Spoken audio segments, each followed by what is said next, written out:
Just how hot it feels outside might depend on what neighborhood you live in. Yeah, a new study shows that non-white urban residents face more life-threatening heat stress than white residents. Our Keely Chalmers breaks down the data. How important are trees or parks when it comes to cooling neighborhoods in the heat?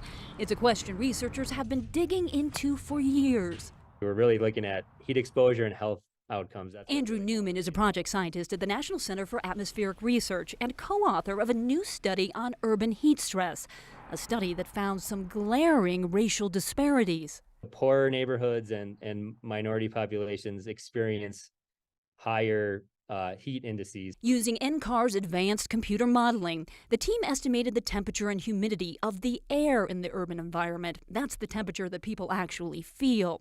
The study showed people who live in predominantly black neighborhoods are exposed to air that is about a ½ degree warmer than the city average. In contrast, in predominantly white neighborhoods, air temperature is cooler than the city average by nearly ½ degree. Now, that might not sound like much, but Newman says the impacts can be significant, especially when people in the warmer neighborhoods don't have the resources like air conditioning to deal with extreme heat. We need to really think about how we design green spaces, how we design neighborhoods, keep the trees that we have, plant new trees, do different things to try and mitigate heat.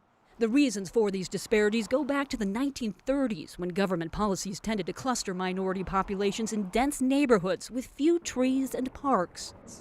More concrete, more buildings, lower albedo, so they absorb more heat from the sun, and there's less ways to dissipate that, and so it's hotter. All the more reason, he says, to plant more trees and build more parks in those neighborhoods that need them. It's win-win, right? These are policies that can improve quality of life for everyone and help take a little bit of bite out of our anthropogenic climate change problem. Keely Chalmers, 9 News. Newman says if these disparities are not fixed, they'll only get more extreme as the climate continues to warm. In Boulder, city leaders are already mapping out where they need to plant more trees. You can find that story on our website or on the 9 News app.